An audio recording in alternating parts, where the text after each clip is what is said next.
hard to see, and I'm sure you can't hear the sound of it, but there is slop in the bearings right there.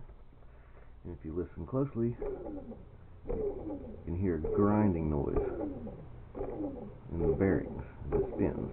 And it doesn't spin as free as my other motor.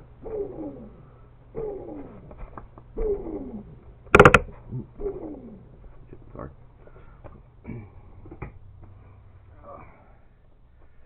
Here's the good one. There's no slop in the bearings. No noise when you spin.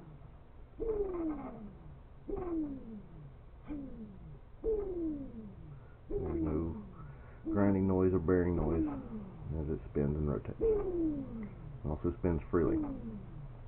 When I'm gliding in, no power on it, this motor will spin and the other one comes to a stop. Bad motor again.